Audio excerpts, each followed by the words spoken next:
Come on!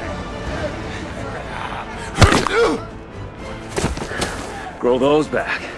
Not all heroes wear capes. Some carry swagger and adamantium claws. And that hero, my friend, is the Wolverine. Hugh Jackman's Logan was the constant bright spot in the decades-old X-Men franchise that often touched mediocrity. But not Logan. He's the numero uno popular guy in the team, the most unpredictable and deadly in a battle. The brute force of Wolverine often meets the street-smart brain of Logan to create the most iconic moments in X-Men movies. And when it comes to Logan, iconic moments are everywhere. So much so that we've already created a volume on the top 10 badass Wolverine scenes, excluding fights that received a thunderous response from you, and so we're back at it again. And while we are at it again, claw the like, share and subscribe button. Anyway, without further ado, let's welcome the real beast. Who's this? Just a guy telling you to get back in your nice truck.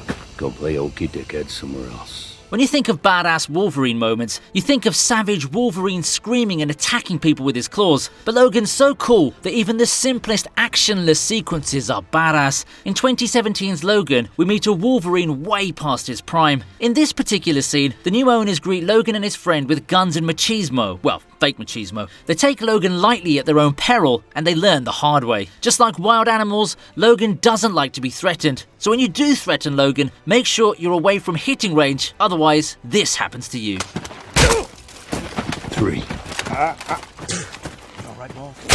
Logan's faced stupid people throughout his life, and he doesn't forget to teach them the drill. Run back to your missus with your tail between your legs. Modest Logan even accepts that he has had some training. You know the drill. Give him a goddamn hat. Get the hell out of here.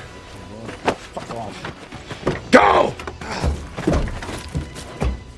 I am the Minister of Justice. Do you have any idea what I could do to you? Really? You gonna try and talk tough standing there in your red underwear? You have 10 words. You have 10 words to save your ass getting beaten by Wolverine. So what would you say? Definitely not. You don't have the faintest idea what's going on. Why? Because you'll quickly get a broken nose at your disposal. Logan's in Japan going through his usual shit. People either want to experiment on him, use him, kill him, or all of them at the same time. He follows the class act like the Minister of Justice and tries to get him to talk. Now Logan is class. His style, controversial. You say exactly what he wants to hear, or you get broken bones or a bloody nose and a quick trip to the ground floor. Just when you thought Detective Logan couldn't get any more cooler, he drops him out of the window just because he didn't like what he said. No! You wanted the truth! I told you the truth! I didn't like it. You know, no biggie, usual Logan things. Yukio's new to all this badassery, but you'll get used to it, girl. How did you know there's a pool down there? I didn't. Look, kid. You and I are gonna be good friends. You just don't know it yet. Next up, Wolverine meets Beastie. Wolverine time travels like a pro. From a young Beast being a scrawny little late bloomer to old Magneto realizing his mistake moments before expecting to die at the hands of the Sentinels, Logan is everywhere. The fun fact is that Logan knows all these people, but not many actually recognize Logan. So when Logan's sent back to the 70s to stop the Sentinel program, he heads straight to the X-Mansion. Young Charles is deluded, lazy, and cranky. Basically us. And Beast is just a cute little caretaker boy. So Logan doesn't miss the opportunity to make fun of a young Beast, and he does it ever so elegantly. Sure there's not a little beast in there? Come on, Beast. He's not here. Come on, Beastie. Logan holds power over Hank and young Charles because he knows things they don't know yet. But how casually he brings the professor up to speed with everything that's been happening is so cool. I know you, Charles. We've been friends for years. Who the hell is this? It smells like government. When he takes a break from killing bad people, it seems fitting that Logan takes up jobs in construction sites or as a lumberjack. So when Hugh Jackman's not Wolverine, he's actually Hugh Lumberjackman. I've been waiting for ages to say that line. So when Stryker comes back with Agent Zero to lure Logan back to their shit show, he gives a classic middle finger without actually showing one. Not yet. Attaboy. Anyway, Stryker says the old team's being hunted down by someone, and Logan says, big deal, I can take care of myself, don't worry about it. Wolverine's so enjoyable when he gets going in a fight that he's even more enjoyable when he gives it back with his words. Piercing, cold remarks that scar the enemies and leave us in splits. Stryker finally tries the age-old patriotism card, and Logan has a reply even for that. The country needs you. I'm Canadian. I know what you are. You lost your money. You keep this up, you lose something else.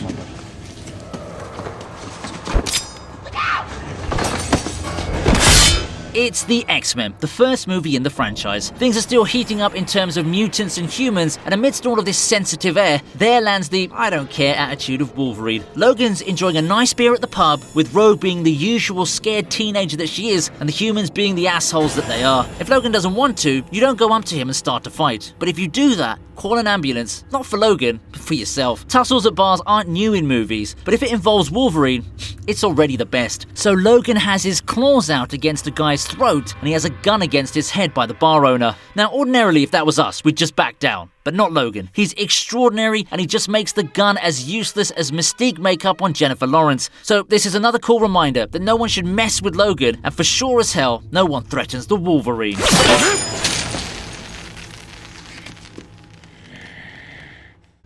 We lost Scott. We lost the professor.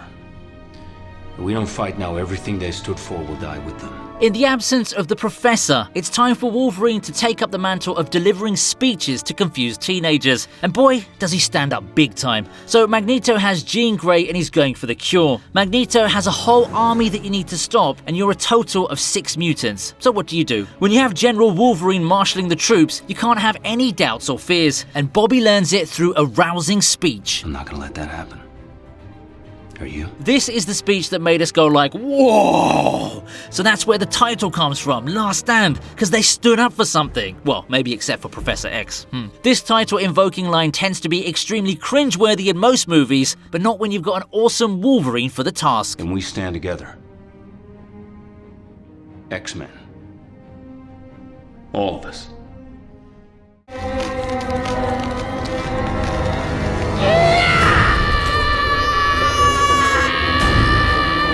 You thought your family was kind of weird, huh? So it's the 19th century, and our Logan is a kid who just found out that he's got powers. While he learns to cope with the changes, another fire rages on. He's James Howlett, the son of the rich John and Elizabeth Howlett, except for that he isn't, is he? Turns out Logan's mother was in the mood for love with their groundskeeper Thomas Logan, and Logan is, well, you guessed it right, not John Howlett's son. There was bad blood surrounding this, and shit finally hit the roof. Thomas Logan barges in and kills John. Logan then out of rage kills Thomas, and then Thomas tells him that he's Logan's real father, and then he dies. Imagine the trauma. Young kid sees his father being killed, then he kills the killer, who then turns out to be his real father. We've always seen Logan as the cool, careless dude, but this tragic backstory really makes him more real to us. I didn't mean it!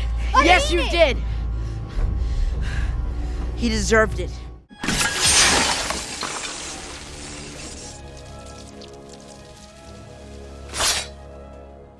Next up, Wolvie gives Cyclops the claw. Okay, back to badass Logan now. We've all gone through metal detectors at some point, right? Well, so has Logan. The only difference is we can remove any metal we have with ourselves when the buzzer goes off. But can Logan do the same? I mean, his whole body is adamantium coated. For people like Logan, metal detectors are annoying little shits, and he sure reminds Scott about that. The team goes through a metal detector, everybody goes in, and surprise, surprise, Logan gets lit up. And in typical Logan style, he smashes the entire gate. This guy's first instinct is always to smash first, then think later. Kinda like the Hulk. Anyway, Boy Scout Scott is irritated, and Logan gives him a perfect reply. You're a dick. Okay. A long time from now, I was your most helpless student, and you unlocked my mind. Being Logan isn't easy. You have to be the coolest person in the room and the most badass fighter in a battle, but more importantly, you have to carry emotional baggage, and that's baggage that can't be compared with anything else. When you've been living for 200 years, you see things that no man should see and still have eyes to see more. You witness things that make you want to kill yourself, and after all of this, you just keep walking because you're Logan. The helpless, broken Charles could only be helped by Charles himself, and Logan knows that. So when the young professor needs a bit of an uplift, Logan makes him look through his own mind. There's plenty of things Logan survived. An assault by Charles would just be another day in the park. When he sees what Logan's gone through, it terrifies him and us. Beneath all of that swagger, Logan is a tragic character, and he doesn't just stop there. It's not about Logan, it's about looking past Logan. It's about reaching to your older self, the professor. Needless to say, another selfless act of Logan that makes him our favorite. You saw what I did to Cerebro. You don't want me inside your head. There's no damage you can do that hasn't already been done, trust me. Come on.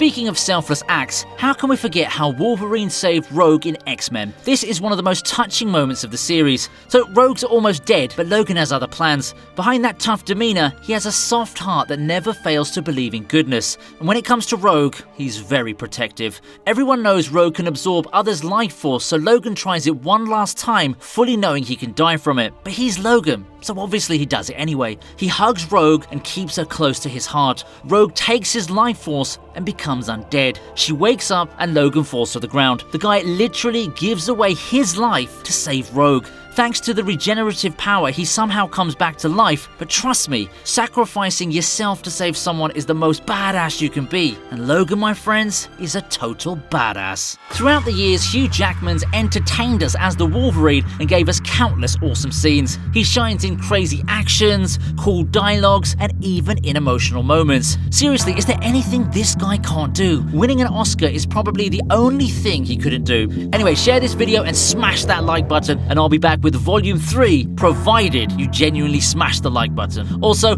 I'm linking above Volume 1 of badass Wolverine scenes if you haven't seen it already. Anyhow, it's time for me to have a good time. You know what I mean.